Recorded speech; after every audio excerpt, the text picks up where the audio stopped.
Cool. So talk amongst yourselves, make it look like we're having fun and we're talking and we're all buyers and we're all sellers and we're all amazing. Okay. Oh my God, it's like when someone says, really start talking and you have nothing to talk about. And then I laugh. Or when you're taking pictures for a wedding party and like, just act like you're having the best time. Yeah. And everyone just turns to each other and they're like, oh, this is so weird. Always the best. Oh gosh. Hi guys. We got a lot of people joining. Drew Martin just joined. Hi Drew, wherever you are. Kathy, hi. All right, Chris Evans is with us. Brian's with us. Jonathan's with us. Carrie's with us. Daisy's with us. Hi, Molly. Cool, we got a good crew. Well, we're gonna give it just another minute before we start because we got people popping on left and right. Stephanie's joining us. Okay, good crew, good looking crew. Speaking of good looking, I think if everyone should unmute their faces if they're okay with it. Makes it a little more interesting. Would love to see your faces. Isaac, I've never heard unmute your face. I like that. I almost on that too. That's the most Ben way to say that. Emily Moore is in the house. Of course she is. Amazing. Christina Lewis. Awesome. Cool. I love it, guys. A lot of good stuff. Okay. Should we get this party started? Yes? Yes? Everybody in agreement? Okay, cool. It is 5:32, so let's rock and roll. My name is Emily Phair, and I am one of the founders of the Phair-Hinton Real Estate Group. I'm here with a lot of my team, but I'll say hello. And my business partner and co-owner, Kevin Hinton, is here as well. Kev, where are you? Well, I'm here. There. Kev, cool. Awesome. Cool. So on behalf of the entire Phair-Hinton Real Estate Group, Chicago, Milwaukee, we're happy to have you guys all here. We've got a whole bunch of people coming. So we're just going to let people in and out as they come. But we're super pumped to talk today about the spring market 2022. So here we go. It is happening. And I know for me, for sure, I really started to feel the effects of the spring market really starting in the last 24 to 48 hours. It's a little bit of a slow start to January, but just in the last day or two, things have picked up quite a bit. So we'll talk a little bit more about the market. We're going to talk about what we anticipate happening in the spring market. But I think the headline is that we're going to see much of the same that we saw last year. Last year was nuts, whether you were in Chicago or Milwaukee, city or suburbs. It was gangbusters, low inventory, high buyer demand, low interest rates. We're going to talk about all of that, but that is, again, the headline going into the spring market of 2022. So here we are. We are, like I said, the Phair-Hinton Real Estate Group, and here are all of our lovely faces. Some of them are on the call here today, and some of them are not with us. But you guys, as we go through today, we have a stellar group of agents who can answer questions related anything from the south side of Chicago all the way up to the north side of Milwaukee, and we cover all the ground in between and all property types. So one of these fabulous faces can answer a question that you have. So we've got a loose agenda, but as we go, raise your hand, type in the chat, interrupt us. This is meant to be a conversation, and somebody here can field your questions. So we're going to love to do that. So guys, if you are part of Phair-Hinton Real Estate Group, will you just unmute yourself and say hi? Hi, everybody. Hey, everybody. Thanks for joining us. They're real. They exist. Awesome. Okay, cool. So again, guys, just shout out to somebody specific or just to the team in general, and we will get your questions answered. Cool. All right, guys, here's our agenda today. Again, it's going to be really just a conversation about the market. So we're going to talk about the best time to sell. That is the number one question that we get most often is, hey, Emily, when is the best time to sell? Should I sell? When should I put my house on the market? The second most popular question we get is, when is the best time to buy? Should I buy? Should I wait? Should I keep renting? So we're going to talk about selling versus buying, and they obviously are related to one another. So the one affects the other, and so they're very much a decision that if you're a seller, we want you to hear the buy side of the story. If you're a buyer, we want you to hear the sell side of the story. Then we're going to talk about how to prepare. So regardless of whether or not you're a buyer or a seller, or maybe you are both, a lot of you guys on this call might be both. How do you prepare? So what is the best thing to do to get your property ready to sell? What is the best thing to do to get you prepared to buy? Then we're going to talk about money, which is one of my favorite topics. Everybody who knows me knows this. I love talking about money. But for you guys, we're going to specifically talk about the costs. So buyer costs and seller costs, that is on everybody's mind because it's not free. And it's not even cheap to buy and sell real estate. So we're going to talk about that. And then we're going to spend most of the time today, I think, depending on you guys, we're going to spend most of the time talking about market influences. So what the heck is happening in the market, the macro market, so sort of the big picture, like unemployment and lingering effects of COVID, things like that on a bigger scale. But then we'll also talk about the micro market. So maybe your neighborhood specifically, maybe if you're renting versus buying, and like different types of properties, whether you have a condo, single family. We'll talk about those smaller micro market influencers. So that is the agenda today. But again, it is a conversation. So if you guys let me, I will talk for an hour. So please stop me, interrupt me. My team knows how to do that, but you guys on the call, this is for you. So make sure if you have a burning question, interrupt me, raise your hand, type in the chat, and let's make this a conversation. Cool? All right, so let's start with the best time to sell. Okay, so like I said, this is the number one question we get all the time.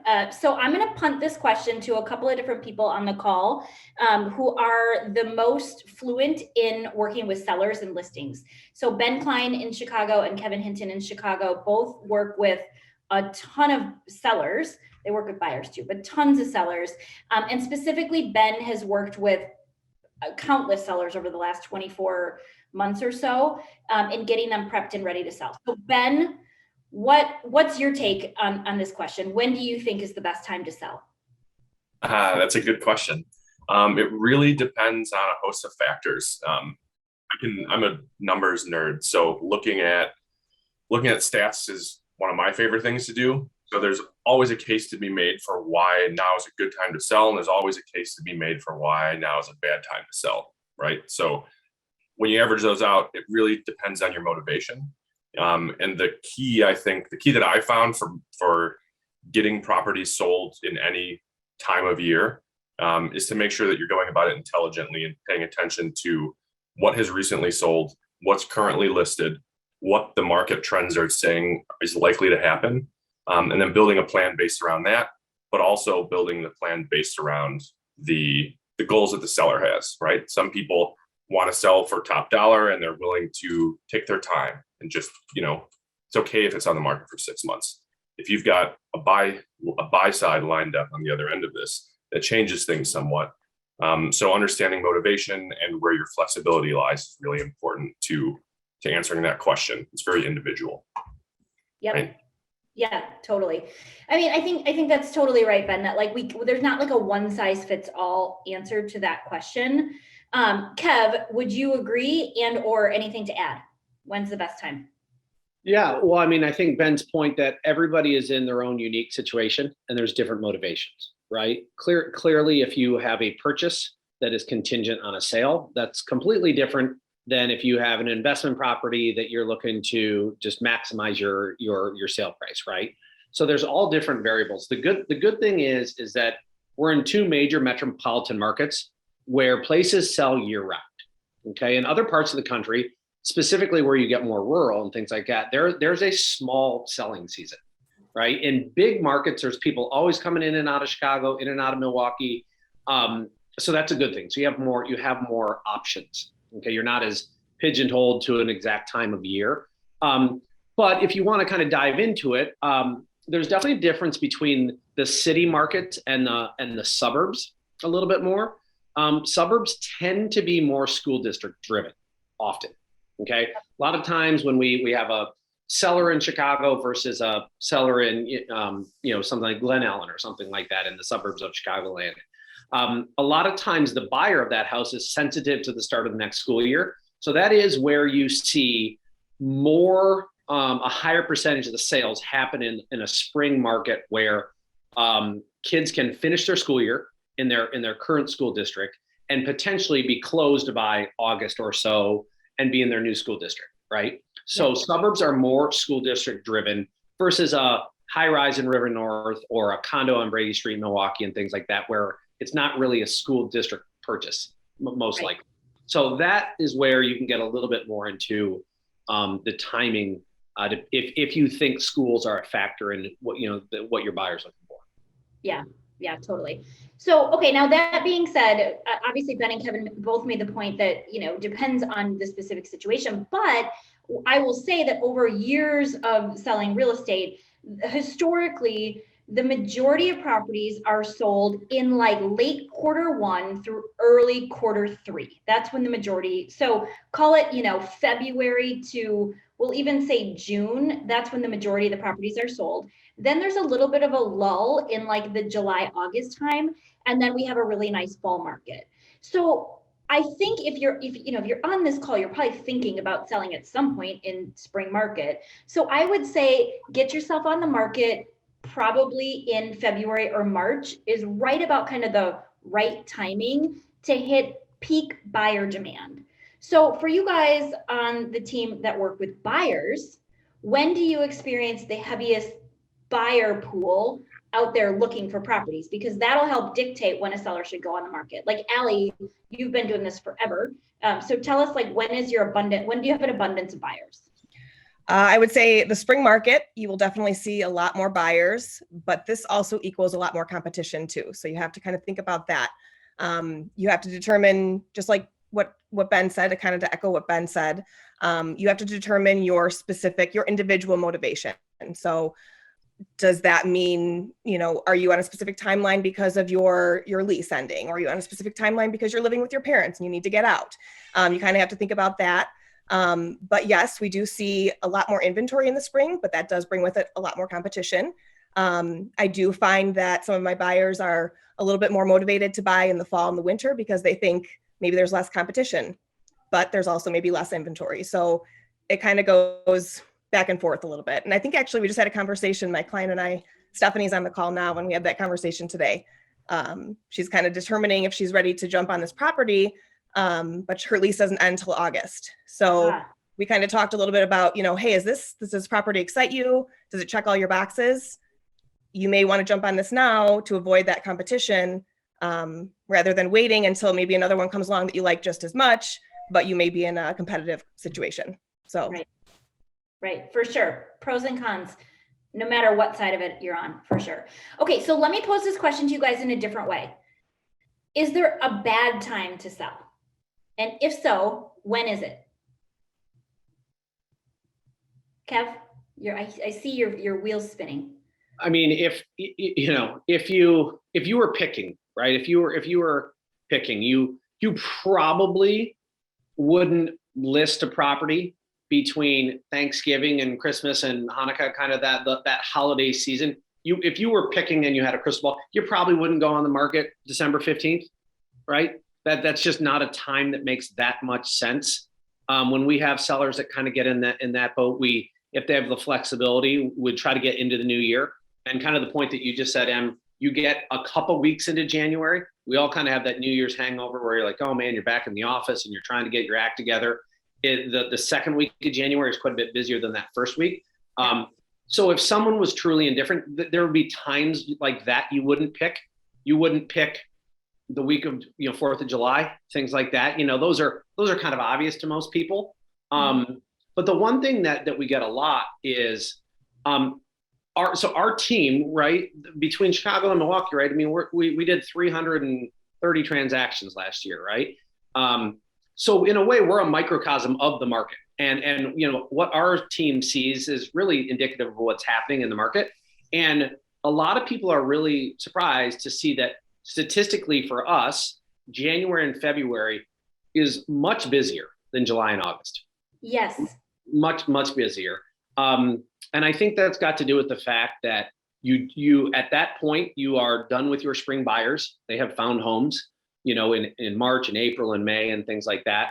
And maybe because we live up north and the weather is crappy and it is finally nice out and you take vacations and you're on the lake and you're like, you know what, July and August, I'm on the boat, right? I don't know what it is, but those tend to be our slower months. And then you see that push post Labor Day kind of until the holiday season. So kind of roundabout answer, but skip the obvious holidays. But the dead heart of the summer often is not as busy as one might think. Yep. And I'm going to counter you, Kev, because I agree in general with everything you just said. But I will also add, for any of you guys on the call that are, just still kind of up in the air about your timeline, it doesn't really matter. Kevin and I both laugh because we both bought we bought several properties in the month of December. So I know I bought my condo in Chicago in December. Kevin, you bought two properties in December, one in November, one in December. So it happens between November and December and January for sure, right? Didn't you buy yours? And maybe my two purchases were December 24th and December 29th because I wasn't as busy and I could finally catch my breath. I don't know. But anyway, the point is the real simple answer is how I like to think about it is the right time to buy or sell is when it's the right time for you or your family to get from point A to B, period, right? That most times we don't just buy or sell on a whim. There's a life event based around it. And there are strategies and things to do at different times of the year that are different. There are different strategy in November than it is in March and things like that. So I don't think people don't get too worried about this time of year, that time of year, that time of year. We would have different strategies to help you either get the best purchase price or maximize your sale price. But we got you covered. There's enough going on year round. There's just some different strategies to go with it. Yep. Yeah, and that's one of the benefits of being in Chicago, Milwaukee. It's such a transient market, both markets, that we really can find properties and or find buyers no matter what time of year. So, okay, so let's flip the script a little bit and talk a little bit about if you are a buyer and you're thinking about making a purchase, because obviously the number one question we get is when should we sell? The number two question, when should I think about buying? And I think that question is often for a lot of our buyers, because the majority of the buyer pool in both Chicago and Milwaukee, the vast majority of the buyer pool are first-time buyers. That is statistically true. So the question is often in relation to leases and renting. So Daisy, you on our team have worked with the most amount of leases and the most amount of buyers who went from renting to buying. And so of course they come to you and they ask you that question about like, okay, when should I buy? My lease isn't up until this date, or should I rent another year and then think about buying? So what's your take on this? When is the best time for a buyer to go from tenant to buyer? Honestly, the best time, like how you guys have been saying, the best time to buy is when you're ready. A lot of people that are in leases, they think that they're stuck in that lease and they can't buy until that lease is done. But that's not true at all. There's ways to get out of your lease. I actually have a client right now similar to Allie. I have a client who her lease is ending in August, and we're actually going to go see a property tomorrow that she thinks is the one. So it's never too early to start your search. Cool. Oh, good. We'll report back to us and hopefully she'll get it. Yes, That's awesome. your trust. Okay, Kyle, so you also work with a lot of first-time buyers and just a lot of buyers in general. I know you've got some investor buyers as well. So from your perspective, what do you think in terms of when is the best time to buy? Yeah, I think it really, again, is going to depend on what makes sense for you in your life. But you do have to keep in mind too, like we've alluded to with the sellers, there are some seasonalities that you can't avoid. And like I think Allie was mentioning, as a buyer in the spring, you have more choices than you probably have some other times a year in terms of more inventory on the market, but you're going to be competing with so many more buyers that it may end up being more competitive versus the fall or even the winter. So that's something you definitely have to consider as well. So Kyle, okay, talk a little bit about competition. So, I mean, obviously if a buyer wants to buy something in the spring and they know that they're in a competitive situation, we keep using that phrase, what does that actually mean? Like, what's your strategy to help a buyer if they are in that peak spring market and there's a lot of competition?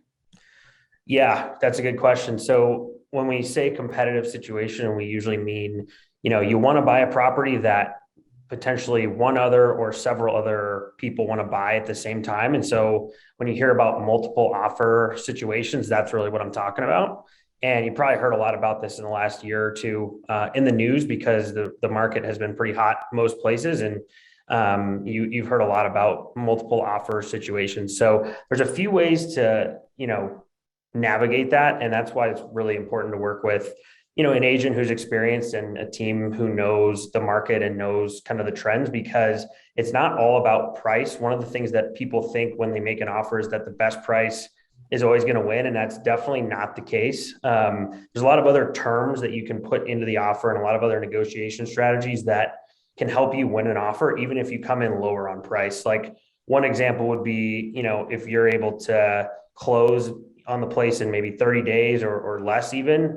Sometimes the seller really wants to get out of their house as soon as possible, and you could win on that alone. That's just one example, but there's a lot of strategies we can use to kind of help win an offer when it's competitive. Yeah, totally. And Carrie, you in Milwaukee, because Carrie works in Milwaukee. I don't think you've ever even sold a property not in multiple offers, because that is the Milwaukee market. It's just, it's chaos. It's insanity up in Milwaukee. So tell us a little bit about working with buyers in a competitive market. Like, would you say hold off and wait? Would you say go for it? Like, what's your advice? Yeah, I would definitely, I echo everybody else on the team. Now is definitely the time to buy, not only because, we're approaching the spring market. It's right around the corner. We're kind of in that sweet spot of things are still a little calm. But also, from a financial perspective, interest rates are still low but they're rising every day. And so you really want to capitalize on that. And so with the multiple offers, as Kyle said, working with an agent that is very specialized in the market that you're looking at, and then talking about, again, not only just the price that you offer, but different strategies and techniques that you can use. You want your offer to stand out amongst the rest. And the great thing with working with an agent is we want to create a win-win situation for you. So we work really closely with the listing agent so that we can make sure that, our client's offer is going to stand out above the rest. Because usually when you create win-wins, not only is the seller going to be happy, but your buyer is also going to be happy as well. So you kind of come to this middle ground where, maybe the buyer is offering a price that they feel comfortable with, but it's at the very top, and the seller, it stood above all of the other offers, and the seller's super happy with what was offered and the terms that the agent put in the contract as well. Yeah. And Ben, I know you just told the story, like kind of similar to what Carrie's talking about. Like, it's not always about price, right? So you just told the team a story about how you got, I think it was in the last week in December, did you get a property accepted and you knew going in that your price was not the highest and you were in multiple offers? Tell us about that. Well, it came down to a couple things. As is was something that the buyer was comfortable with. So that made the seller feel secure in their price ultimately. Like, they weren't going to tell us what as is.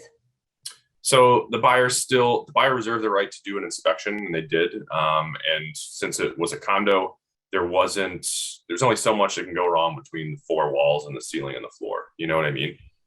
So they were comfortable addressing anything that came up themselves. Typically in a condo, it's pretty small, cheap fixes. And in the seller's eyes, that was useful because they know that the price that we were under contract at wasn't really going to change, because we agreed not to ask for credit or repair based on that inspection. Right. Okay. Another thing that really helped was a letter that they wrote to the seller saying, letting them know what they liked about everything and what their plans were for it, and kind of pulled at their heartstrings a little bit. Doesn't always make a difference, but it did for these guys. So the seller was really happy to sell to the buyer, and the buyer was like over the moon because they really wanted it, but it was at the top of their budget. And they ended up beating out other people because they have personalities, good ones too. Well, right. Because we only work with people with good personalities, right? Right. Yes, and we love sucking up to sellers. A bunch of brown nosers here on our team. We love it. Okay, cool. So I think there's, you know, example after example after example of strategies that we can use with our buyers and with our sellers to win in multiple offers. So if you are a buyer and you're going into the spring market and you're thinking, oh my gosh, I'm going to be amongst all this competition and prices are going to be high, and we get a lot of buyers who say, I don't want to get in a bidding war. We hear that from every buyer. Guess what? Nobody wants to get in a bidding war, but guess what? You probably will be, and that's okay. That's what you have our agents for, is to help you with the different strategies to make sure that even if you are in a bidding war, that you don't just overpay.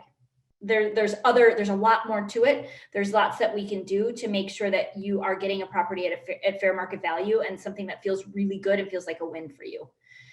Anyone else want to chime in, or anyone have questions on when is the best time to sell versus when is the best time to buy, or anything related to timing? Because that's a big hot button. Anybody? Cool.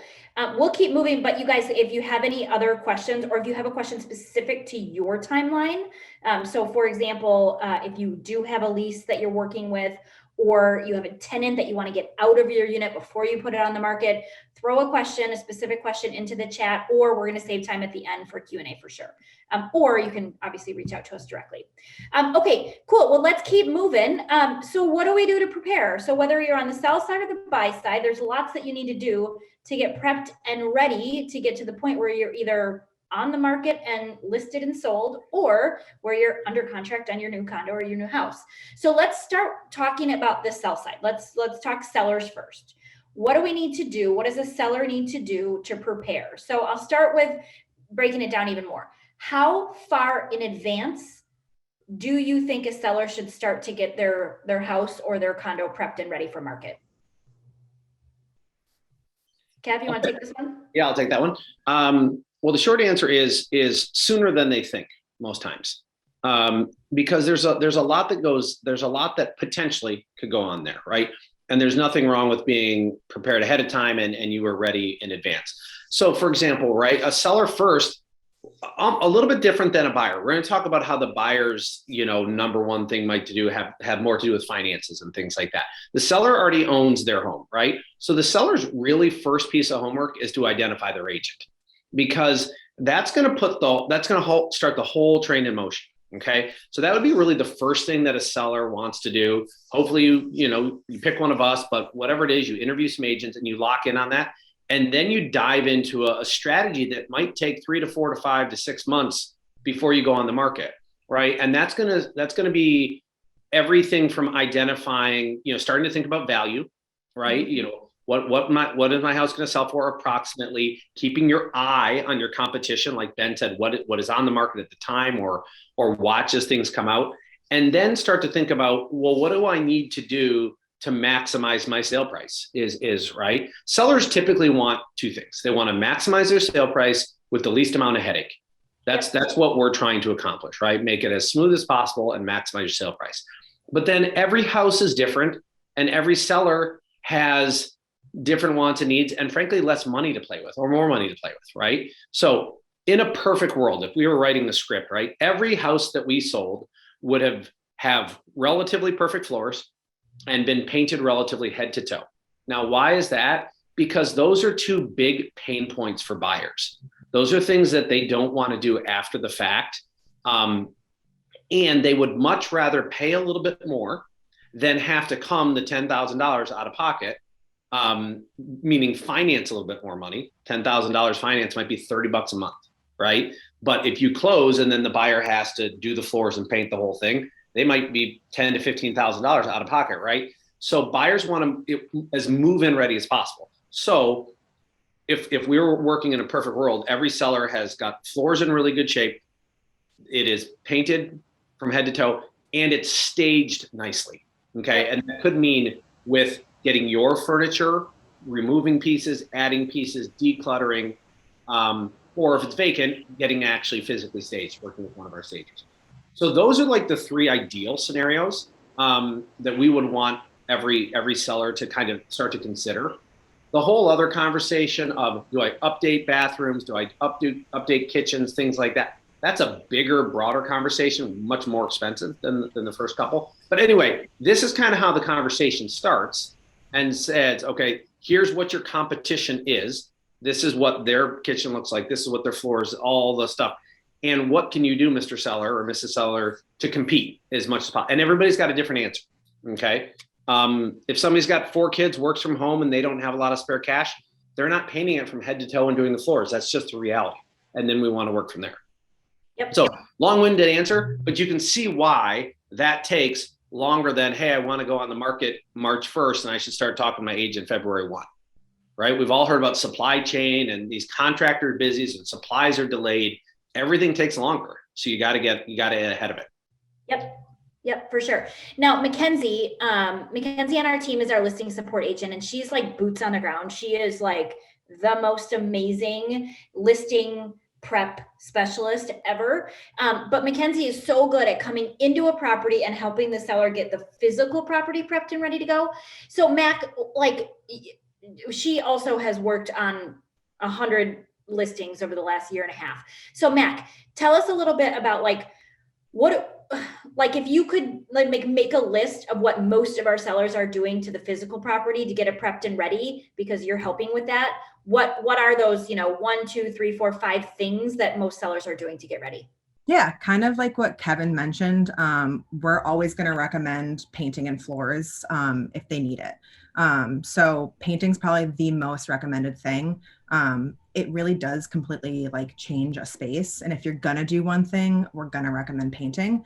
And things like doors, baseboards, trim, like the things in your house that tend to get like bumped into and scuffed and kind of like dinged, if we can either like take a magic eraser to it or like touch up, it makes a world of difference.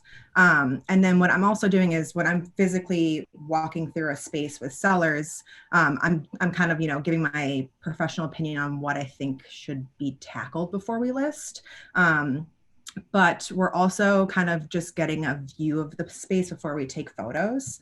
And photos are super important because that's the first thing that buyers are going to see before they decide to actually go see a home.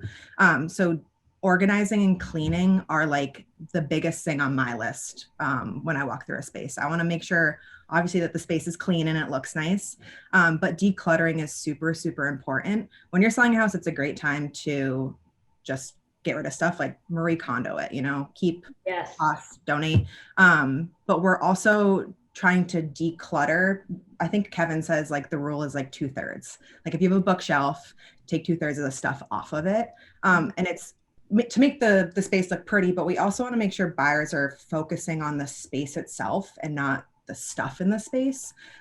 So when I walk through a space, the most important things are going to be like, what are the projects we're going to prep for before we list? And then like, how much do we really have to clean and organize in order to get photo ready? Because photos is like the first kind of to do on our list of listing. And that's like the creme de la creme of what your space is going to look like. So if we can just clean, declutter, throw some new paint on there, you're in pretty good shape. Yep. And Mac, our standing joke when we often do this together, right? We've never walked into a house that someone lives in and say you don't have enough stuff. Yeah, like that. It's never happened, right? We have people that they walk in and they think they're complete minimalist, and they still got more stuff than is ideal, right? So if it's not going with you, to get rid of it, right? If you think you got too much stuff, you really got too much stuff, right?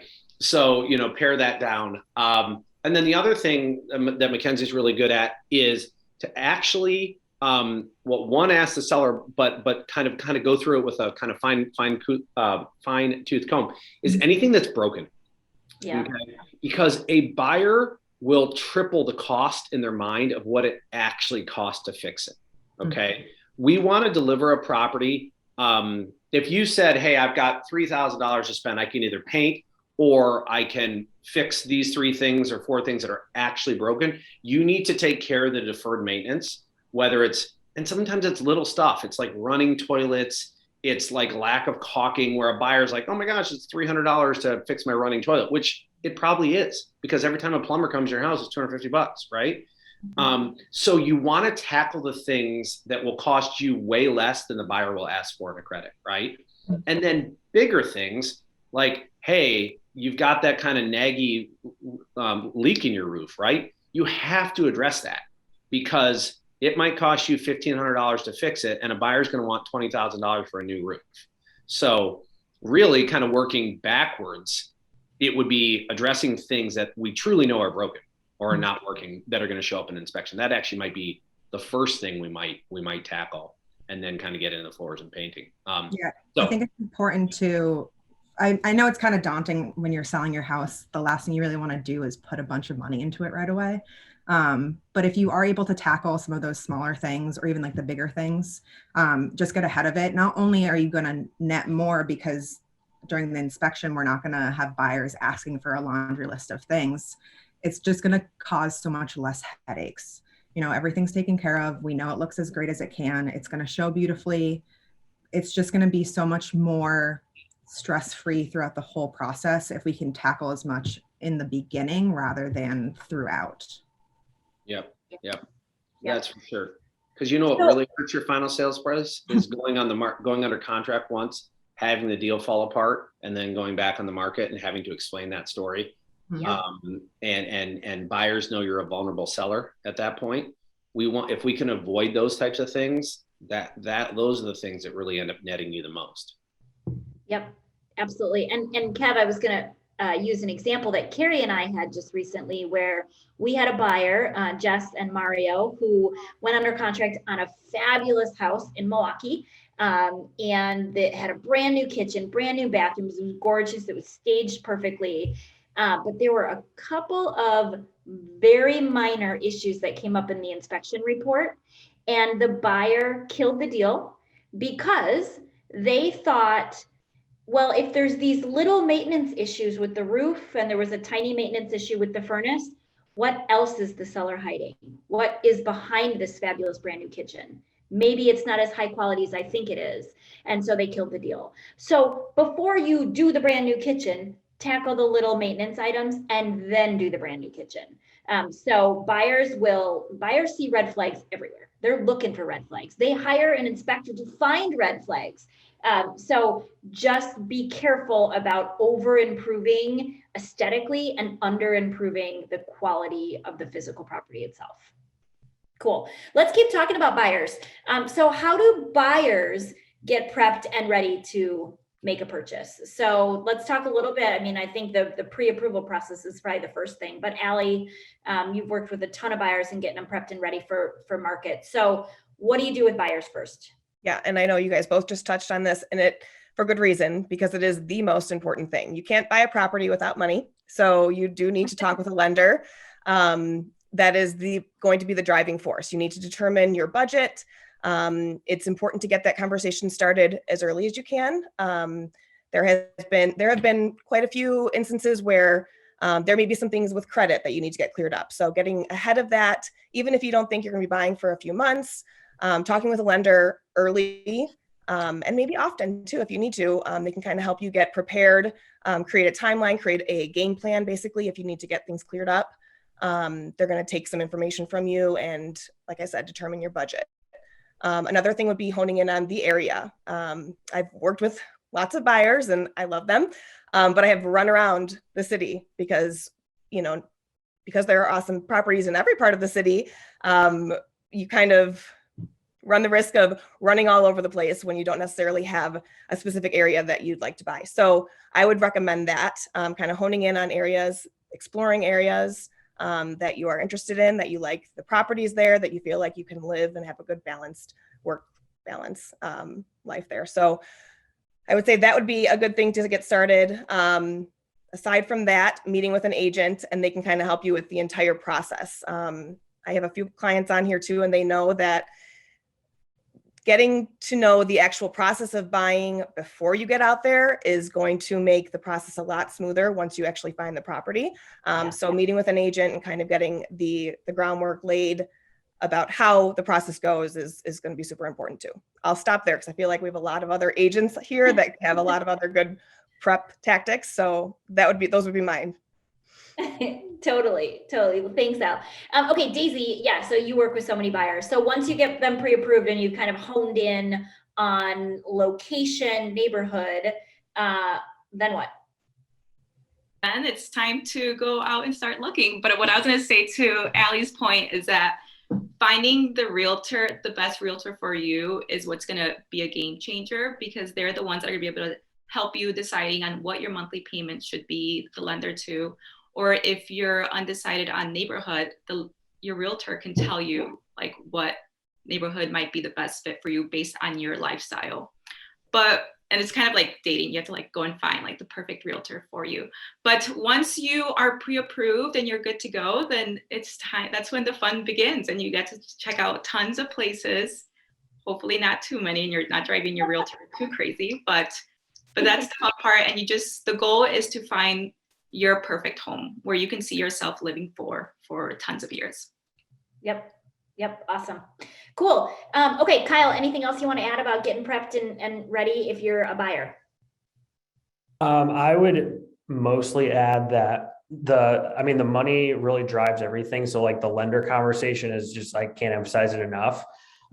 Because obviously it helps you figure out, again, what everybody said, like your budget and what areas and what neighborhoods you can even afford or may want to look at. But also it's really important to work with a lender or, a mortgage broker who actually is known locally in the community and who has a good reputation, because kind of like realtors, there's a lot of lenders out there who maybe aren't so reliable and aren't so good. And I mean, I know I've had deals before where it just about died at the 11th hour because the lender was not really on top of things. And so you want to make sure you're working with a lender who is known to close on time. That's really important. And also who is reliable, communicative, reachable, someone that you can actually work with and gets things done. Because the last thing you want to happen is go under contract on a place that you love and everything seems to be going fine, and then turns out the lender kind of dropped the ball, and then now you might lose the place that you really love. So definitely a big thing, and that's something we are always happy to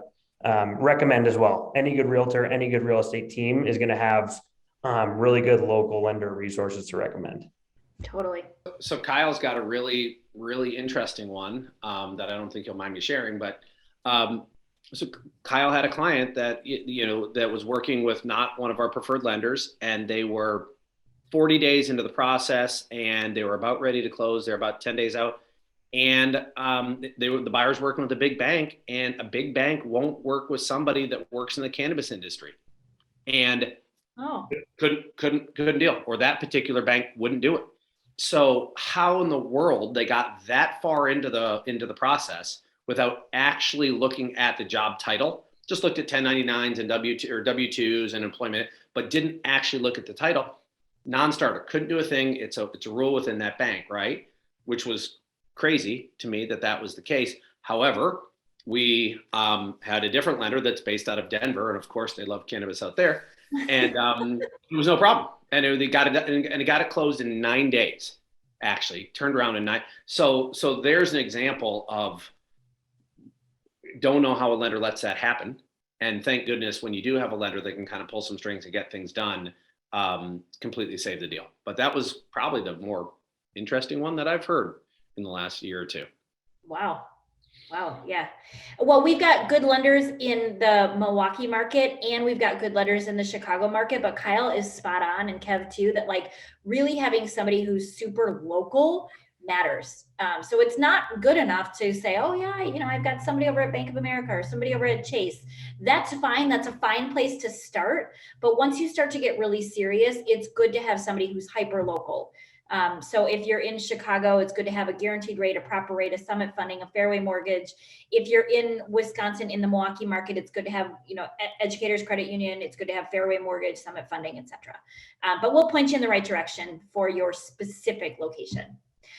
Cool. Well, since we're talking about money, let's keep talking about money. So, all right, on the buy side, Carrie, tell us a little bit about the associated costs when you are a buyer. So what does a buyer need to have in their savings account ready to go to make a purchase? Yeah. So one thing to just note right off the bat is if you are working with with an agent you as the buyer will not be, you don't have to pay your realtor. Usually that commission comes from the seller. So that's just one thing to note, is that working with a realtor is actually free to you to use our services and our expertise and knowledge. So that's just kind of one thing that isn't maybe as common that at least first-time home buyers know about. And then other than that, so when you're working with your preferred lender, they will really break down all the costs for you. So you'll of course need to have money set aside for a down payment, as well as closing costs. And again, they will lay all of those costs out for you. It is a myth that you need 20% for your down payment. We've had clients do as little as 3% for their down payment. And so really it completely depends on when you're talking to your lender and figuring out what works the best for you. And then there's going to be a couple of out-of-pocket costs that are just associated for when you go under contract. And so those costs are things like inspections. So if you want to do an inspection during when you get under contract, you will be responsible for paying that up front. And then also appraisal as well. So your lender will order an appraisal for your purchase. And so those will be a couple out-of-pocket costs that you should be aware of. Yep. Cool. All right. And so Carrie mentioned that you don't need 20% down. That is a misnomer. You can have 20% down, but there's lots of different options. And then there are some other costs. So closing costs and costs associated with inspections and things like that. But what about on the sell side? So Kev, tell us a little bit about what the fees are and what a seller should expect, because they're really trying, like you said earlier, to net the most. Yeah. So both sides have approximately 2% of unavoidables. So the buyers have about 2% of closing costs. The sellers have about 2% of closing costs, and they're broken down different. Like there's title insurance with mortgage, there's title insurance for the seller, transfer taxes within your municipality, things like that, right? So it ends up being about 2%. So one, just kind of for the buyer somewhere, and then your lender can break it down more specifically. But think of your down payment and about 2% of your purchase price. If you're buying a $400,000 place, you might need about another $8,000 kind of in your pocket for your closing costs. That's the only thing you pay in addition to your down payment. So the seller has different fees, but it's somewhere in that 2% as well. So what a seller, and then there's the listing commission. Okay, the seller pays both realtors. All right. So what a seller should plan on is, in general, you're going to walk away with 92 to 93% of your sale price. Okay.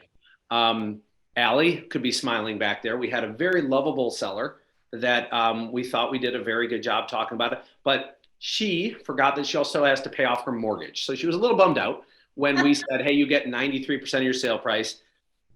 And we forgot to say you got to subtract your mortgage, or she just likes to forget that part. So truly you get 93% of your sale price approximately, and then you pay off your mortgage and you square up your taxes. We could break that down for you in much more detail. So somewhere in the 7 to 8% range is what a seller should be plan on paying in total costs. Yep. Cool. Oh boy, Allie, I remember that seller. She was so disappointed that she had to pay off her mortgage. Yeah. It would be so nice. What'd you say, Kat? It would be so nice. Yeah. Okay, cool. You guys, we got this question in the chat, so I'm just going to read it to the group, and whoever wants to answer, or I can.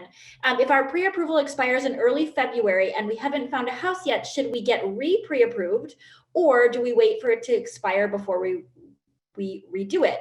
If we wait to get pre-approved, that's a mouthful, and find a house that doesn't close before it expires, will it cause problems? Also, is it really worth it to shop around for pre-approvals, or is just one local bank okay? Kyle, take this one. Yeah, so I think it might be worth having at least 2 conversations for pre-approvals. I don't think you need to shop around for like 5 different lenders. I think that's probably overkill. But it might be worth it because sometimes you can, depending on the price of the property, if you're looking to buy a place like what's called a jumbo loan, really expensive property, you might shop around because you can get better rates at different places. But that's kind of the main point that I would add there. Yeah. Yep. Also, I'll add to answer the question about should I wait until it expires? No, you don't have to wait until your pre-approval expires to go have a conversation and get an updated new pre-approval. And they usually last 90-ish days. but you can quickly and easily get pre-approved. Yep. Okay, so Let me add to Yeah, go one ahead, thing Kev. real fast on that. Yep. One thing that's good to know, what sometimes buyers forget is there's a federal debt to income ratio. Mhm. So that all lenders are held to. So it's a misnomer to think that Chase could fundamentally lend you more money than guaranteed rate or vice versa, right? How much money they can lend you ends up being the same pretty much across the board. So if you get pre-approved and they say, hey, with your income, you're good up to $300,000, don't think you could walk into Summit Funding and they're going to loan you $400,000, right? They're all going to be very, very tight. When you're shopping lenders, it's going to be about service and their specific products and the interest rates that come with it. So if you are doing some shopping that's along those lines, it's not who can lend me the most, because it's really not going to change very much. Yep. Good point, Kev. Okay, you guys. So let's talk about what's going on with the market. We've got the rest of kind of our hour here to talk about the macro and micro factors that are affecting your specific market. So here are the things that have been on my mind and our minds as a team over the last, I'll say year, but probably more like 2-3 years, because the market's been so nuts and there's been a lot of change, a lot of disruption in the market. So let's start by talking about interest rates, because that was one of the hottest topics in 2021. And I think, Carrie, I think you alluded to it shifting a little bit, which that obviously affects the buyers because the purchasing power goes up or down based on interest rates. But as a seller, you need to be aware of interest rates, because as they go up, your buyers are less likely to pay more. So the higher interest rates will kind of suppress the values and suppress the market for sellers. So it's something to be aware of. So what do you guys all think about interest rates? What are we hearing in the market? Are they going up? Are they staying the same? This is, I know we don't have a crystal ball, but this is everybody's question. What do we think? Kev, looking at you. Well, the easy answer is, if anybody said finitely that they knew exactly what it was going to be, then they'd be far wealthier than anybody on this Zoom. That we don't know. We don't know. There's so many things. What we do know is we are still in a historically low interest rate environment. That even if we jumped up a half a point or a point, you are still in a very, very, very low interest rate environment. When I bought my first condo when I was 26, I remember that my interest rate was 6.5%. And my parents thought that was amazing, because the last mortgage they could remember was like 16.5%, right? So it's all relative. So there is plenty of room for rates to go up, and it's still very, very low interest rates. Having said all of that, the only place for them to really go is up. Whether that happens, quickly or gradually, we'll see. But they're not going down. There's just really nowhere for them to go. That we can say pretty certainly. Right. I remember a day when we kept saying they can't go down, and they kept going down. Yeah. But now I think you're right, Kev. I think we're finally at a point where they really can't go down unless something crazy happens in the world. And we don't want them to go down. No.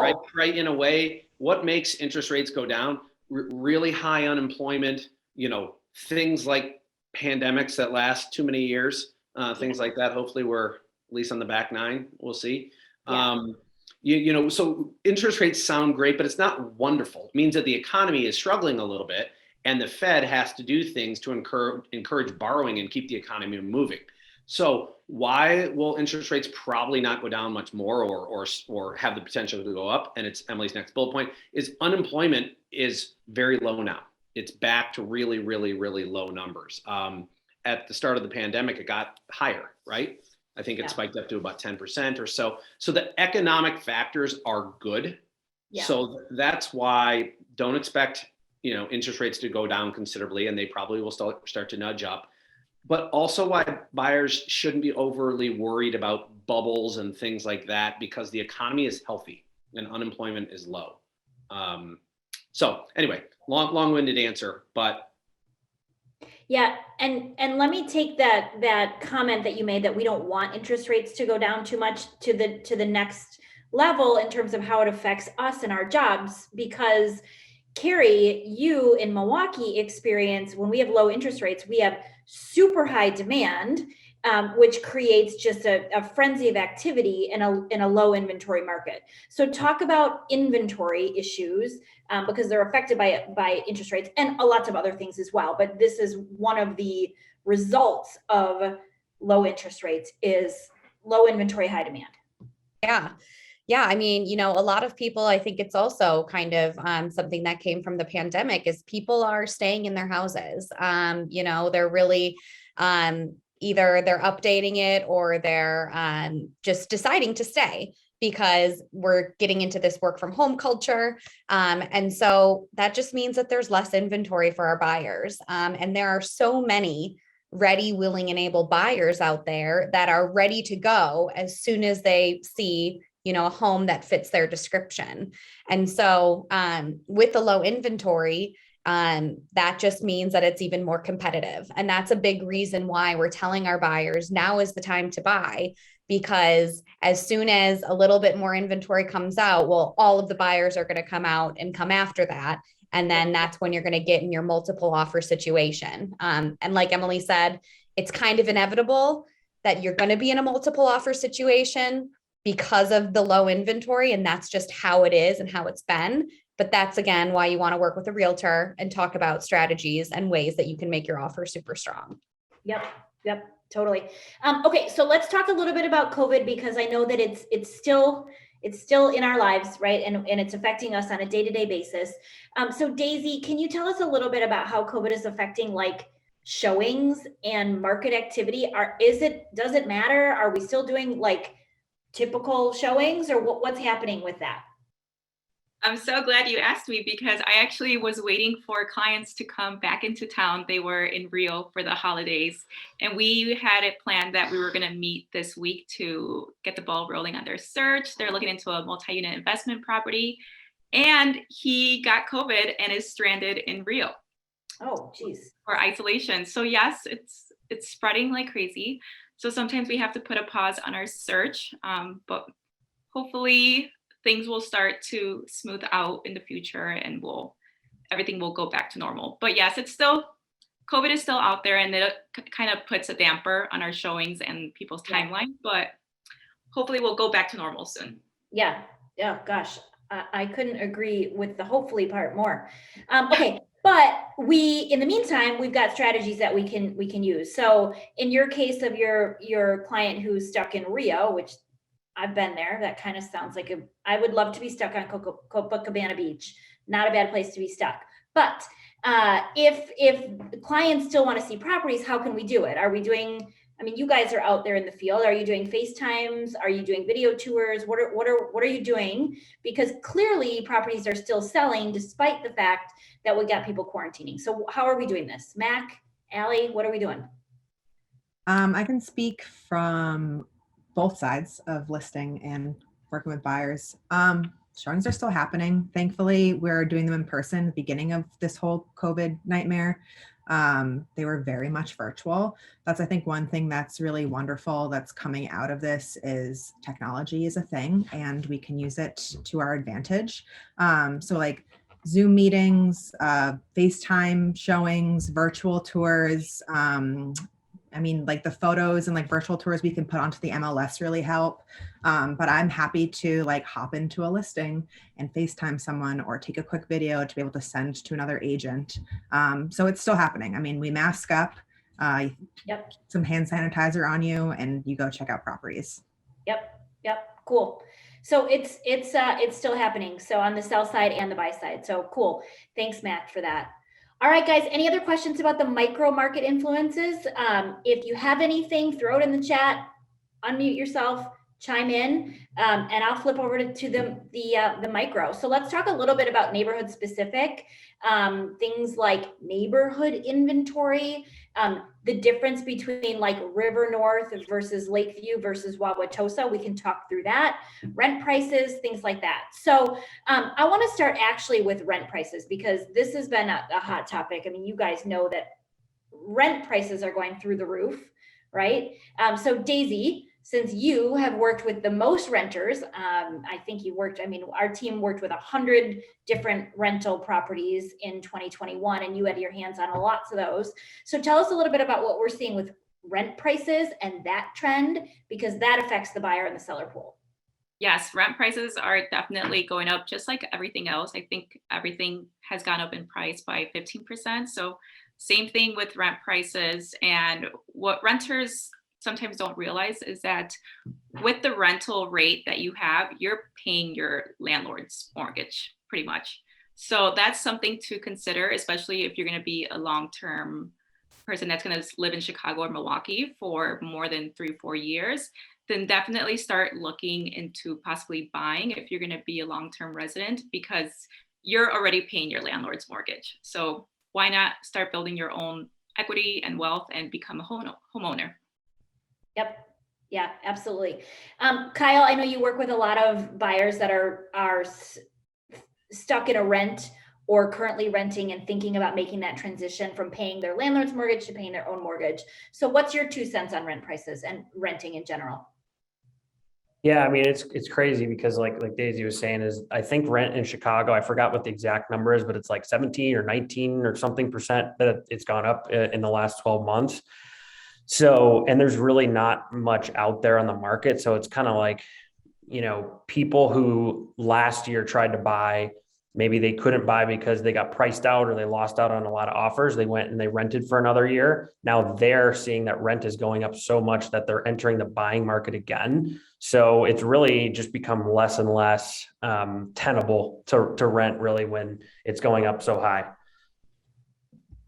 Yeah, I agree. The other thing that's happening with rent is it's interesting because it depends on the neighborhood. This is where you got to get really, really micro depending on where you live, because like 18 months ago at the beginning of the pandemic, what we saw with rent prices is that yes, they were going up, but in high density neighborhoods like the Loop, West Loop, River North, like downtown Milwaukee neighborhoods, what was happening was that there was so much inventory suddenly that buildings or landlords were offering all kinds of incentives to get their properties rented out. So a free month, a free first month, free last month, free parking, free laundry, like all these incentives, which basically ended up increasing the rent prices. And then that was affecting the buyer pool and the seller pool. So it's really interesting that everything that happens in the sales market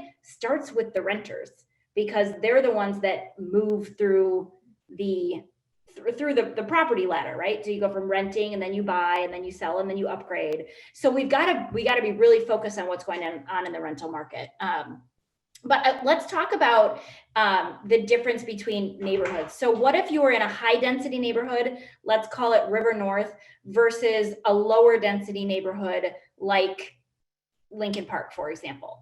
Kev, talk to us a little bit about the difference in like inventory issues and like sales absorption in those two types of neighborhoods. Yeah, so no doubt, and this is across the country, that the closer you are to an urban center, right, the more poorly real estate has performed over the last 2 years. Okay, so in Chicago specifically, River North has performed not nearly as well as Lakeview has, right? For all the logical reasons, right? It's essentially it's high rises versus smaller buildings and things like that, right? So you've got, with the pandemic, a lot of people didn't want to live with 500 other residents. All the amenities were closed, things like that. Your location to office space, right? That was one of the big draws between West Loop and River North and things like that. Or same thing with Milwaukee, the closer you lived kind of city center, right? You didn't need to do that because you're working remote. So all the reasons you were living downtown, you didn't need those anymore. They were less desirable. So then when people, for example, wanted to stay as the Chicago example, they might have wanted to stay in the city. They weren't ready to move to the suburbs, for example, but they didn't have to be so close to downtown, right? They definitely migrated to the Lincoln Parks, to Lakeviews, where they're still part of Chicago proper, but it's a little more tree-lined streets, smaller buildings. They don't need to worry about commuting. And those prices have significantly outperformed.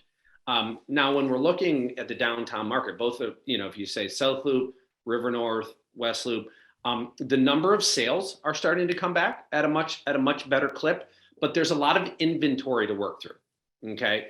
So I think last year prices in Lakeview were up like 12%. They were actually about flat in River North. So didn't go down considerably, but didn't go up like other parts of the city. So it's whether you're a buyer, whether it's a seller, right? You have to get super granular and dive into kind of the micro market, like Emily said. But what I just described is the same in Manhattan. It's the same in Boston. It's the same in, kind of LA. It's just kind of logical that, and then the extreme examples, people actually left the city a little bit sooner than they were planning on, right? That's something that Emily had said, kind of articulated kind of when we were kind of middle last year is, we're yet to have a client that had no desire ever. If we had a client that, never, ever wanted to live in the suburbs, we didn't find those types of people moving to the suburbs. But when people had 5-year plans, we saw them turn into like 2- and 3-year plans, that they just sped it up. Because really what has continued is the need for space, that people need flex spaces, office spaces, because who knows, a huge percentage of the workforce is still going to work from home going forward. So that trend has continued with COVID, is the desire for some space and some flex spaces and offices and things like that. Yep. And then the other market that we saw grow like wildfire in the last year or two is the secondary home market. So people who want a vacation property, a lake house, a cabin in the woods. So they want to get out of city center, as Kevin said, and they want another property. So if you're looking for a lake house in Wisconsin, good luck to you, because so am I. And if I find it, I'm going to snatch it up.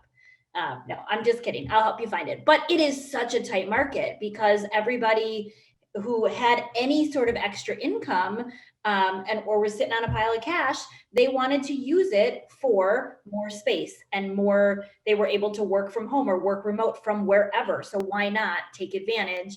And now is a great time to finally buy that lake house in northern Wisconsin. So we saw that market go gangbusters, and it's still a really, really tough market. So that was an interesting trend that changed. Okay, guys,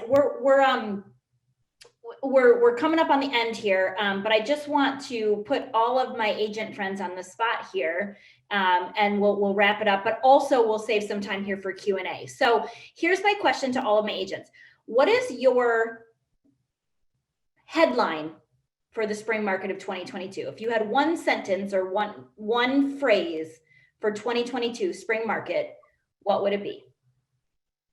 And I'll just call on whoever I see first. Okay, so Kyle, I see you first. Competitive. Competitive. I love it.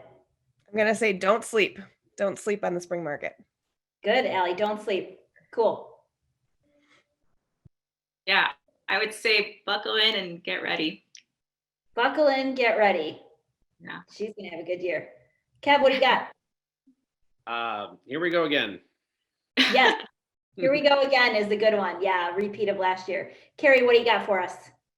Work with a realtor so you can beat the competition. Yes. Carrie, way to plug PhD. I love you. Mac, what do you got for us? I'm going to say start preparing now.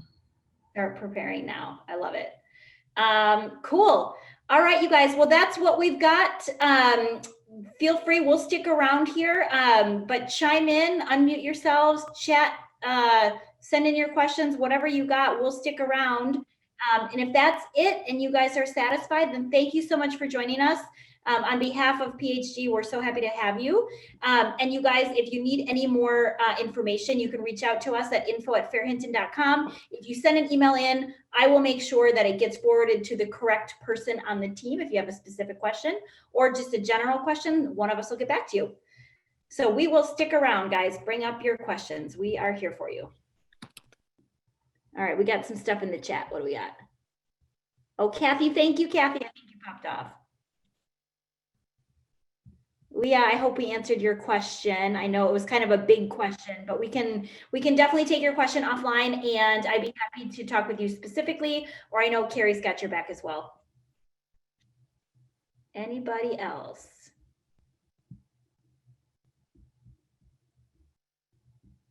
You guys, your headlines were really good. I'm impressed. I'm impressed. All right, you guys, it looks like that's it for questions. Nobody else seems to have anything. Thank you, everybody. Yeah. And then obviously anybody that has some specifics, reach out to your agent and we can dive into your situation, right? Because it's obviously super personal to your situation, your neighborhood, your type of property of what you're looking for. But thanks for joining in. Yeah. Okay. Well, that's a wrap for the 2022 conversation about the market. We're again, info at Phair-Hinton, and we're happy to have you guys send in your questions, and we will do our best to get your properties bought or sold in 2022. All right, guys. Thank you.